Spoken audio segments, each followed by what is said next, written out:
I took my practice tests and headed toward the library. I had no desire to stay and face the disaster I had just unleashed, but I didn't make it 10 steps. Aitan was waiting for me just outside the classroom, his eyes burning with pure rage. Lee, what the hell just happened in there? Are you breaking up with me or what? Seeing his face contorted with fury gave me a strange, almost pleasurable jolt. Breaking up with me, I repeated to myself. You really do have a nerve. I snapped. The whole town knows what's going on between you and Han. You're just like your father. You can't keep it bottled up. Aitan's face turned a furious, splotchy red. There's nothing between Han and me, he shouted. Stop believing gossip, you idiots. Without checking to see if I believed him or not, he held out his palm. Give me the money. I have to pay the fees today. It's the last day, and I'm not going to miss the course because of you. Seriously, this guy took me for his mother. I wouldn't even ask my own mother for money with that attitude. Even the floating subtitles were outraged. God, the male lead has so much nerve. He reminds me of my useless ex who spent all of my money. If I were her, I would have slapped him twice already. I rolled my eyes so hard they almost hurt. There's no money, I said, turning to leave. He grabbed my arm with a force I wasn't expecting. I already found out somewhere. Your father's deal was closed last week. Stop lying to me. How can you be so selfish? His voice was getting louder. People are watching. A small crowd was starting to form. The boys were poking their heads out of the living room windows, curious. The looks were a mix of morbidity and reproach, almost all fixed on me. I couldn't take it anymore. I opened my mouth to answer when suddenly Han appeared behind me as if by magic. The moment he saw me, his eyes filled with tears. Her small figure seemed to shrink even further, as if it were going to break. She grabbed my sleeve with trembling fingers. Lee, please, this is for me, she whispered, but loud enough for everyone to hear. Are you refusing to help Aitan because of me? Don't listen to those cruel rumors. Aitan is the best student in town, the only hope we have. You have to help him. Every sentence was pure Shakespearean theater. Anyone would think I was the villain torturing a poor little angel. Aitan's face hardened with protective fury. When are you going to stop with this madness, Lee? He bellowed. You're acting like an irrational lunatic. I have the pressure of getting into college on top of me. You can't think of anyone but yourself for once. That was the signal. The audience chimed in as one. Come on, Lee. Everyone knows they're a couple. Yes, Aitan's family is poor. The boy studies himself to death. If he were my boyfriend, I would sell my car to help him. How disloyal. He just uses it and that's it. One after another, they destroyed me. To them, Aitan was the hero destined for success and I was the freeloader who hung on to his brilliance. I had no idea that he wouldn't be where he was without me. I washed his clothes, cleaned his classroom, stayed up late copying notes that he couldn't afford, sacrificed my own grades for his. My college dream was as big as his, but I always put him first. Not anymore. You have a mother and a father, I said, cutting off the noise in a low but firm voice. You have 2 hands and 2 feet. Why should I pay for your schooling? Aitan paled. Han intervened immediately. Your family has nothing, Lee. You have money now. Do you know what it's like to be hungry? Before she could continue with her tearful drama, I let out a dry laugh. Oh, of course. So having money forces me to give it away, and being poor gives you a license to be a saint. Han stammered, blushing like a tomato. I ignored her and fixed my gaze on Aitan. And speaking of money, you knew exactly where it came from, didn't you, Han? Yet you let him use my money to buy that new Hoid Doc shirt you're wearing. Han stiffened as if I'd punched him. He clearly didn't expect me to know, much less shout it out in front of everyone. I'd just found out from a subtitle, but it worked. The student's eyes instantly dropped to his brand new shirt. You mean he's starving? I continued. Of course he's hungry, because the lunch I made for him every day he gave to you. I turned to the crowd. I was with him for a year. I washed his clothes, cooked for him, helped on his family's farm, paid his tuition. In all that time he never bought me a single candy. Everything I gave him ended up in your hands. Han, tell me, was I just a useful idiot in his little couple's game? Quote, the hallway exploded. Wait, Aitan wasn't with Lee. He was buying clothes for someone else with his girlfriend's money. How pathetic. And on top of that he demands more. How disgusting. Sharp gazes were now trained on Aitan and Han. As tough as they were, they didn't stand up to scrutiny. Han lowered his head, twisting the hem of his skirt. A single tear rolled down his cheek. Aitan glared at me with pure hatred. Subtitles floated happily around me. Is it just me, or does this seem like I'm catching a cheating couple in the act? Action. The protagonist is an idiot and the heroine is a hypocrite. What a delight to see them fall. This girl is a queen. I'm already a fan. Quote, a small smile escaped me. I felt invincible. I was about to finish him off when Aitan roared. Enough. This is all because you're jealous of Han. She's nicer, sweeter, more human than you've ever been in your entire life. You're so desperate to destroy her that you make up lies. Without waiting for an answer, he grabbed Han's hand and walked down the hallway. Somehow, Aitan got the money and paid his fees. From that day on, he said about making me his public enemy. He turned our friends against me, gave me the silent treatment, and acted as if I didn't exist. I didn't give a damn. My whole world was my studies. I took a portion of my father's settlement and saved it for food. I used to faint from hunger because of ITAN. Now I ate protein with every meal. I didn't get dizzy in class anymore. My concentration was brutal. If I got hungry studying at night, I would make myself something. I had more energy than ever. The only funny thing was the face. ITAN's every time he saw me devouring a chicken thigh that would have once been his, while he munched on stale bread and pickled gherkins. If looks could kill, I'd be under the ground by now. One afternoon I was struggling with a particularly hellish geometry test when ITAN suddenly appeared next to my desk. "You weren't made for math, Lee," he sneered. "You can try as hard as you want. You'll never be any good. Accept reality." I felt a flare of anger, but then a cold, clear thought struck me. Only the weak attack, the strong face the facts. The rage died down. He was right. Math was my kryptonite. According to the subtitles, this class was going to sink my GPA and send me to a mediocre university. Despite being quite ready for something better, the thought turned my stomach.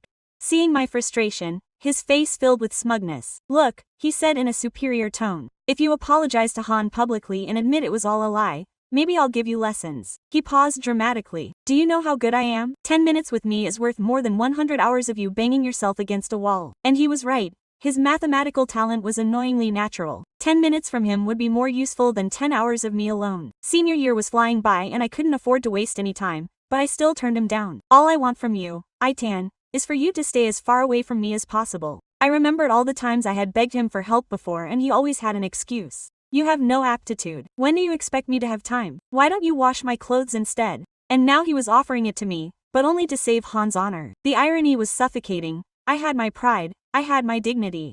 I would rather never set foot in a university than beg him for crumbs. I didn't like looking him in the eye. Not because he intimidated me, not because he made me feel lesser, it was because of that silent venom he shot at me with every glance, as if he were utterly convinced that I was the villain here. He was the victim. I watched him walk away down the corridor with Han clinging to his arm as if he had just won a jackpot. The same arm that had previously been wrapped around my shoulders while he pretended to love me. The same one he used to carry the books that I myself had sorted for him by subject. I slumped down on my desk, my chest on fire. It was no longer sadness. It was pure, solid rage, without remorse. The following days were harder than I had anticipated. Not only had I lost a charlatan who pretended to be a saint, I had lost the story. ITAN, with that angelic face, his light brown hair, always disheveled as if the world didn't even give him time to comb it. He sold his supposed suffering as if it were gold. Almost everyone bought his story. Even some teachers began to look at me askance, as if I had failed them personally.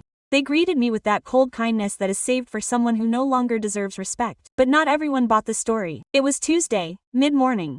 I was in the library, resting my forehead on my arm, pretending to study while holding back tears. A young, male voice broke the silence. "Excuse me, are you Lee?" I looked up. In front of me was a boy I didn't remember ever seeing before. Dark-skinned, skinny, not very tall, curly black hair, pale skin, and almost black eyes. He was about my age, maybe a year older. He was wearing a basic t-shirt, jeans ripped at the knees, and a notebook so full of notes it looked like it was about to burst. He didn't have the air of a popular kid or the shyness of a loser. He was just there, calm, curious, present. "Yes," I replied suspiciously. "We've met," he said with a small smile. "Not yet, my name is actually Lucas. I'm the new kid, I've heard of you." Quote, "Well, everyone's heard something, but I don't trust the shortened versions. I preferred to come and check it out for myself." I was speechless. Ever since everything broke out, no one had come near me without already having a sentence in their eyes. He didn't have one. "And what did you want? You also get points for coming to question me." His smile didn't fade, but it didn't turn ironic either. "No, I just thought that someone capable of causing so much trouble had to have interesting things to say." There was something strange about him. Not strangely bad. Strange because he wasn't asking for anything. No favors, no juicy details, no gossip. He was just there. We talked for a few minutes. He told me that he came from a nearby high school where he had problems and was transferred. He didn't specify what. I didn't ask either. Then he took out his notebook and said that I wasn't the only one who was being left out. There were more people who were quiet, apart, invisible. "Sometimes we meet in the art room when classes are over," he explained. "It's not official. We talk, we think, we do little things. We don't give it a name because it seems like a club requires asking permission to exist. But if you ever feel like stopping by," I didn't say yes. Not that either. No. When he left I felt something heavy lift off my chest, as if someone had taken away a backpack full of rocks. That same afternoon, Aitan stared at me from the end of the hallway. He was carrying his backpack as if he were carrying all the misfortunes in the universe. His face was pure contempt disguised as resignation, as if I were a mistake that he had already decided to forgive from on high. Just when I was starting to get tired of pretending it didn't hurt, I saw Lucas leaning against the wall, headphones on, drawing in his notebook. For the first time in days, I took a step toward someone of my own free will. The art classroom smelled of old paint, wet paper, and dusty wood. That smell that no one mentions, but that always made me feel at home. It was Friday afternoon. I could have gone straight to my room and continued to act like I didn't care about causing trouble in my own school, but I didn't. I quietly pushed the door open and went in. Lucas was painting in a corner, paintbrush in hand, canvas half finished. He wasn't surprised to see me. "You're here," he said. "I still don't know if I'm staying." "It's okay. You can stay for 5 minutes or 3 hours. No one's going to ask you to explain." I wasn't alone. There were 5 others. They all looked exhausted, but not discouraged. A tall girl, dark skin, afro hair braided with red beads. Samira greeted me with a nod and a deep voice. Confident. "You're Lee, right? Welcome." A chubby boy with horn-rimmed glasses and an explosive laugh. Bruno. 2 identical twins, short, with short blonde hair and clothes covered in safety pins. Ari and Leah spoke little, but when they did, they cut like razors. Each one bore their own scar. Samira had been kicked off the debate team for publicly correcting the teacher. Bruno was trashed for months for writing fan fiction on the school forum. The twins were accused of graffiti they didn't do just because a popular girl had tagged them. Lucas still hadn't told his story. "What did you do?" I asked him directly. He looked at me for a second and smiled. "I told the principal of my other school that their system protected bullies." 2 weeks later, I had no place there anymore. There was some knowing laughter that only those who have been through the same thing can understand. We spent the next hour talking about everything and nothing. No one asked me to give my full version. They knew what they needed to know. The rest were in no hurry. "We're thinking about doing something," Samira said. "A project for those of us who don't have a loudspeaker. An anonymous bulletin board. Texts, drawings, poems. We're going to call it the Invisibles to show that we exist." Leah added, "that our stories matter too." At first I kept quiet, but something woke up inside me. That girl who used to write essays that left teachers speechless, who defended her ideas with fire in her voice. The girl who had things to say and for the first time in weeks had something to say. I could write something. I blurted out almost without realizing it. Lucas looked up from the canvas. His dark eyes sparkled. "I knew you were going to say that." When I went outside, the sun was setting and the air had taken on a long, metallic Friday. When I got to the door, I found Izan leaning on his bike, looking at his phone. He saw me, scrunched up his face, and acted as if I were air. This time I walked past him without shaking at all. For the first time, I felt light. On Monday, a new list appeared on the teacher's notice board. Monthly geometry grades. I froze in front of the paper. My stomach clenched before I found my name. Lee Ortega 4.6. Fail. I already knew that, but reading it hurt just the same. The noise in the hallway died down. My eyes were burning. I squeezed my eyelids shut. I wasn't going to cry. Not there. I felt a gentle touch on my elbow again. It was Lucas. "Everything's fine." I swallowed. I lowered my head. He walked me to the back stairs of the building, where no one ever goes first thing in the morning. We sat on the steps. My hands were cold and the paper in my pocket was crumpled. "This sucks," I said in a broken voice. "I know I'm not stupid, but math can get to me. It doesn't matter how much I study. It's like being locked in a dark room and someone is moving the walls every time I think I can find the door."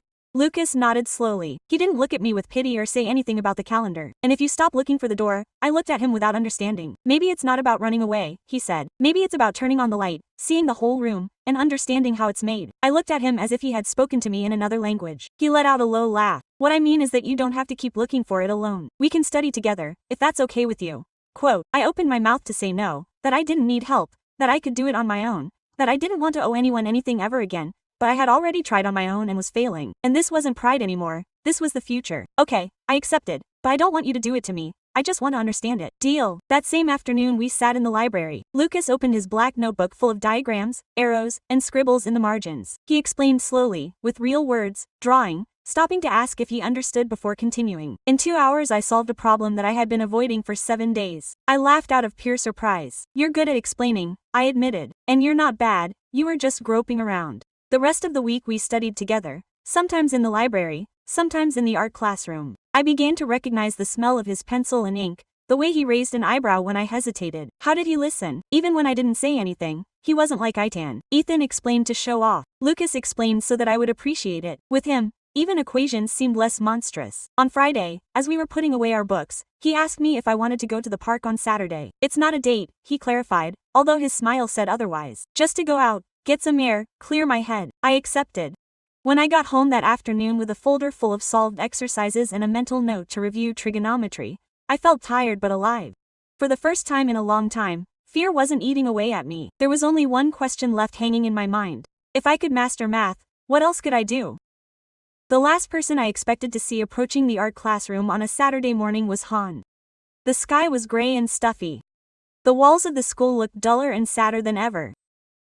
That day we had gone to glue the first pages of the project, The Invisibles in the hallways. Lucas and Bruno were assembling the wooden supports. I was carrying a pile of laminated texts when I saw her appear.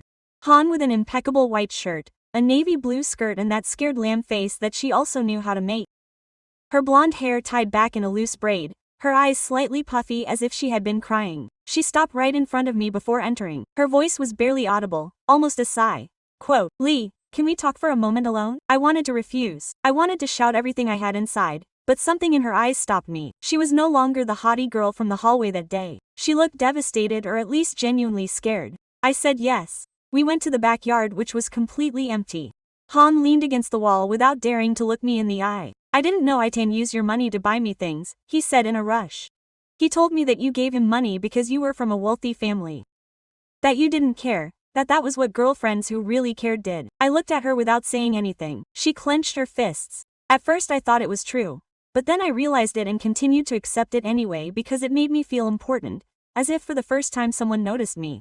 Anger rose in my throat like fire, but it didn't explode. It stayed there, boiling inside. "And when you found out," I asked in a dry voice, "why didn't you stop him?" "Because he convinced me that you were the manipulator, that you wanted to control him, that you always played the victim." Han looked up.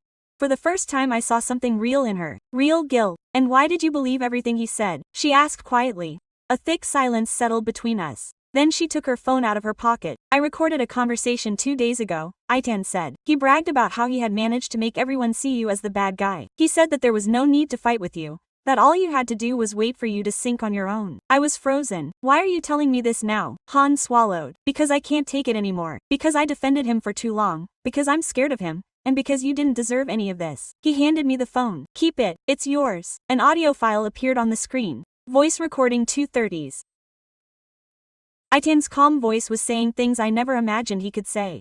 I didn't respond. I took the phone with trembling hands and left without looking back. I didn't even tell Lucas. Not yet. That night, alone in my room, I listened to the recording over and over again. Each sentence was a knife. Aitan talked about me as if I were a hindrance, a tool that no longer served him and that he could throw away. By Monday, when I got to school, the audio was already all over the networks. Someone, maybe Han herself, had uploaded it with the title The Real Aitan. And then everything really blew up. The whispers in the hallways were different. They weren't laughing at me anymore. They were laughing at him. "You heard, he said Lee was disposable." I believed everything he said. What an idiot. And Han knew it, they say. But now he's backing away. I saw him in the last hour, sitting alone, staring into space. His knuckles white from gripping the pencil so hard. He didn't speak to me. He didn't look at me. He didn't try to justify himself. I didn't open my mouth either. The truth wasn't mine anymore. It belonged to everyone and it burned. By Tuesday noon, chaos was total. The recording spread like wildfire. Some still defended the image of poor Aitan as a tragic hero. Others were already calling him a professional manipulator. And the worst or best thing was that it wasn't a rumor. It was his clear, cold, unmistakable voice. At lunch, a group of seniors waited for him in the courtyard. They weren't my friends, they never had been. But this time they cornered him by the long tables where he always sat like a king. Aitan arrived on time, his shirt ironed, his hair combed to one side, his backpack on his shoulder, but he didn't walk the same anymore. He was tense, stiff. "Hey, genius," a tall, dark-haired guy shouted. "Do you think it's cool to treat people like trash just because you get straight A's? Now everyone's a judge," Aitan replied without stopping. "No," said another. "But we bought your story and now we're made fools of. They don't know anything about what happened." Aitan blurted out. Of course, the recording was taken out of context. A girl from the track team chimed in. I was watching from the doorway of the dining room. I didn't participate, but I felt like it was my own judgment, that each word finally fit into the puzzle. Suddenly, the firm voice of the teacher from the fountain cut through the air. "Enough." Everyone turned. She was about 50 years old. Black hair with gray streaks tied back in a half-undone bun. Simple but elegant clothing. She never got involved in gossip, but she didn't tolerate injustice either. She pushed her way through the crowd as if she had a court order. "To my office right now, Aitan. And you too, Lee." My stomach dropped. she added calmly. It's time to listen to both sides. I had never entered her office before. It was small, with high windows, the smell of strong coffee, and an old tapestry on the wall. Aitan sat on the right, I on the left. Between us, a wooden desk filled with neatly arranged stacks. I listened to the recording, she began, and read the reports from several teachers. I'm concerned not only about what happened between the two of you, but about the climate of the entire school. Aitan's jaw was clenched, his fingers intertwined. I can't take personal sides, the teacher continued, but I can take action. As of today, Aitan is suspended for 1 week for inappropriate behavior, offensive language, and creating a hostile environment. He turned away indignantly. Suspension for a private conversation. For your actions, she replied without flinching. Words carry weight, and you had power over your peers. You used it to hurt them. He looked at me. Lee, I'm sorry I didn't act sooner. It's not my place to judge your relationship, but I do owe you an institutional apology. This school failed to protect you when you needed it most. I didn't know what to say. I never thought an adult would say something like this. As he left, Aitan left without looking at me. He didn't speak, but the silence he left behind was louder than any slam of a door. More late afternoon, in the art classroom, I told them everything. Lucas listened without interrupting. Samira high-fived mine. It was about time, she said. Someone finally set limits for that jerk. I didn't feel avenged entirely, but I did feel acknowledged. I wasn't a crazy woman screaming alone in the desert anymore. Someone had finally listened to me. There's something almost sacred about cooking with your own hands. Before, preparing food for Aitan was an invisible job. No one knew or appreciated it. I'd make his lunches in the early hours while everyone else was asleep and then watch him share them with Han as if they were his own, part of his charm. Now it was different. That morning I woke up before 6. I cooked rice with turmeric, sautéed vegetables, baked chicken with lemon and garlic. I prepared 5 full containers, 2 bottles of homemade iced tea, and a bag of sweet cinnamon buns. It was Friday, mural day. The Invisibles. It was no longer a shy panel in the back hallway. It had become something big. Every Friday, new texts, drawings, chronicles, anonymous cartoons appeared. People stopped to read. Some left written notes, others just watched in silence, but no one pretended they didn't exist anymore. In the art room, Lucas was folding new posters, wearing a white t-shirt covered in blue ink stains and ripped jeans, his curly hair more disheveled than ever, but no one seemed as comfortable in their own skin as he did. I brought food, I announced, leaving the bag on the table. Bruno let out a theatrical hallelujah. Samira approached curiously. The twins dove straight for the tappers. Did you do all this? Lucas asked, arching an eyebrow. Obviously, I replied. I don't feed on air. We sat on the floor around the open boxes. The smell of hot food filled the room, mingling with dried paint and old dust. It was strange, but almost like being at home. While we ate, Bruno read aloud one of the new texts on the mural. It was an anonymous letter that began to the person who made me feel invisible for 2 years. It was raw, painful, beautiful. Samira was silent for a long moment. Then she murmured, if I had to write a letter like that, I wouldn't even know where to begin. I knew exactly who I would write to, but I didn't say it. Lucas handed me more tea. Our hands barely touched. It was a second, but enough for my body to remember that I could still tremble from something other than anger or fear. After lunch, we went out to hang the new texts. There were more people than ever in front of the mural. Even a couple of teachers were taking pictures. A first-year girl with big glasses and a high ponytail approached shyly. You're Lee, I nodded, a little uncertainly. I just wanted to say thank you. Thank you for doing this. I don't have any friends, although reading those words on the mural makes my loneliness feel a little heavier. Quote, I couldn't find anything to say. I just smiled. I rubbed her shoulder tenderly and she walked away with her cheeks flushed but her eyes full of light. Lucas gave me a sidelong glance. See what you get when you cook for someone who really deserves it. Don't start, I replied, rolling my eyes, but I laughed heartily, without sarcasm, without bitterness, just out of pure relief. And for the first time, what came out of my hands wasn't a sacrifice to be used. It was a celebration, a triumph. And it was just the beginning. It was raining that afternoon. It wasn't an epic storm, nor one of those deluges that seemed to want to tear the sky apart. It was a fine, steady, quiet rain that blurred the glass of my window and made everything look slower, more distant. My desk was covered with papers, some equations, others texts from the club, but I couldn't concentrate. Something inside me was screaming to come out. It wasn't an idea, it was a certainty. I opened the drawer I always avoided and there it was.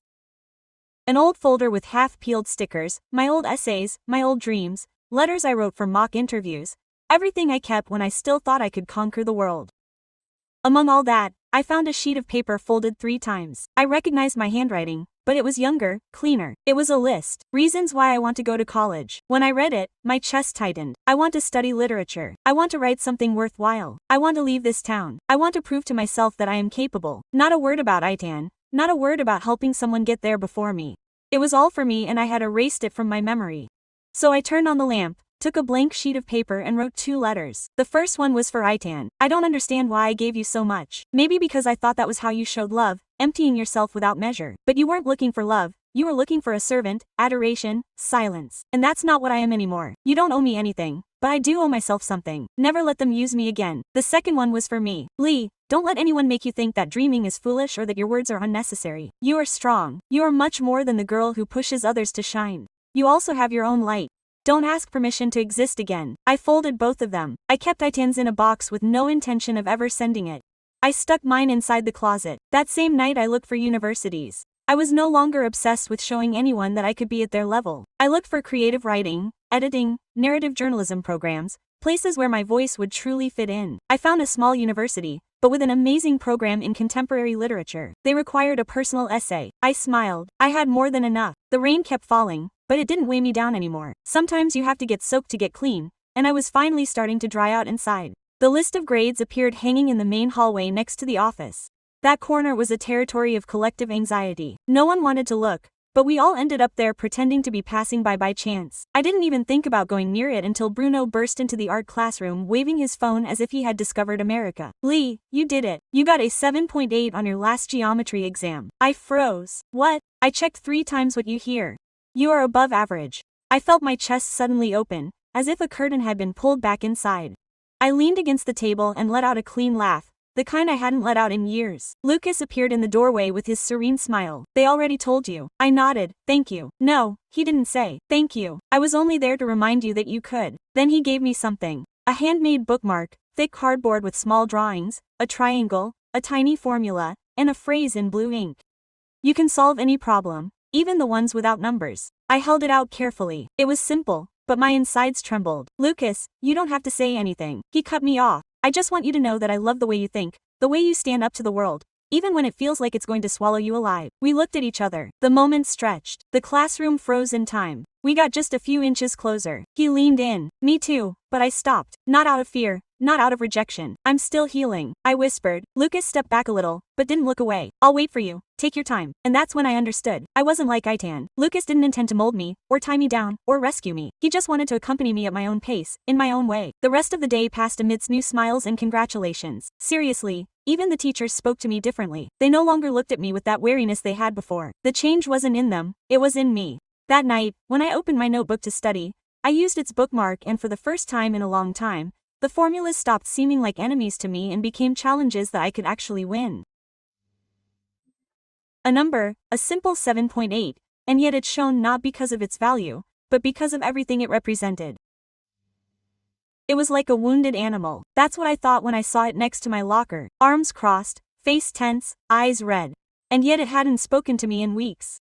Ever since the suspension, it had become a specter that prowled without speaking, but always watching. That morning, however, I waited. We can talk, he said quietly. I didn't answer. I just looked at him. I want to clear up a few things. Everything got out of hand. They painted me as the bad guy, as if I had orchestrated it all, as if you were a saint. A bitter laugh escaped me. And you didn't orchestrate it? No. Like that. He gritted his teeth. Look, Lee, I know I messed up a lot, but so did you. You uploaded that recording. You turned everyone against me. I didn't upload anything, I replied. And if the truth brought you down, it's not my fault. It's your own voice's fault. I understood that he hadn't come to ask for forgiveness. He had come to rescue the remains of his pride. I'm willing to forgive you. He blurted out as if he were giving me something. We can forget all this if you make a public statement saying that you were wrong, that you got carried away by rumors, that you made up things about me and Han. I remained silent, looking at him. His hair wasn't perfect anymore. Dark circles under his eyes. His hands were shaking slightly. He wasn't the same confident boy he had always been, but deep down he was still the same. Incapable of guilt, only of control. Do you know what the saddest thing is? I said without raising my voice. That even now you think everything revolves around you. He frowned. I wanted to help you, Lee. I wanted you to have your place, but you never understood what it meant to live up to it. I took a step toward him, not to scare him, but so he could hear me clearly. I don't want your help. I don't want your forgiveness, and much less your version of events. He wanted to reply, but someone approached. Han was silent. His face was different from the last time, firmer, more exhausted. Ethan stopped, he said in a shaky but determined voice. I don't believe you anymore. I'm not following you anymore. He looked at her as if he didn't know her. You too. I'm not with Lee or with you. I'm with myself, and this circus is no longer of any use to me. He turned and left. Itan's shell cracked a little more. He looked around. Several people were watching from afar. No one defended him. No one approached him. He no longer had an audience, no longer had a court. And then I saw it clearly. I had lost much more than my reputation. I had lost my power. I walked away without saying anything else. Not out of arrogance, but out of peace. From that day on, Itan would be just one name among many. A warning, perhaps a scar, but never again the center. It was the last day of classes. The sky was clear, as if it knew something was ending without drama. The light was soft, the kind that makes hallways nostalgic. Backpacks weighed less, as did footsteps. And for the first time in a long time, I wasn't afraid of the future. That day, the envelope was handed to me by the principal. I took it as if it were fragile. My name in black ink next to the logo of the university I had chosen. Not the usual big prison, not the dream I had built around another. It was a smaller university with a strong program in contemporary literature, creative writing, and narrative journalism. I was accepted with a partial scholarship after reading my essay. I will no longer be anyone's shadow. I sat alone under the large tree in the courtyard, the same one I had previously looked at with envy while others laughed below. I opened the envelope, read the letter, smiled. It was inside. I didn't scream. I didn't cry. I just took a deep breath, as if I could finally fill my entire lungs. A few minutes later, Lucas arrived. Backpack over shoulder, curls ruffled by the wind. An easy smile. Good news, she said, pointing to the envelope. I said yes. I'm in. I knew you would be. We sat on the grass without needing to fill the silence. It was a good, warm silence. What about you? I asked. I passed in graphic design. It wasn't my first choice, but maybe it was the right one. At one point, our hands brushed. This time I didn't hesitate. I took it, not as an eternal promise, just as a decision of mine at the time, because I wanted to. Do you know what the best part of all this is? I said. What? That I finally feel like the story is mine. It always was, he replied. Only now you know it too. In the distance I saw Hannah talking to some new girls. She didn't look at me. We didn't speak. But the tension was gone. She had changed too. Or at least she had stopped acting and didn't come around anymore. They say she'll finish the year at another school. No one misses her. When the last bell rang, the hallways were filled with laughter, hugs, photos. I joined the Invisibles for a final photo in front of the mural. A teacher offered to post it on the school website. We want others to see it, he said. You changed how this school sees itself. I walked home with no music, no phone, just me and the wind.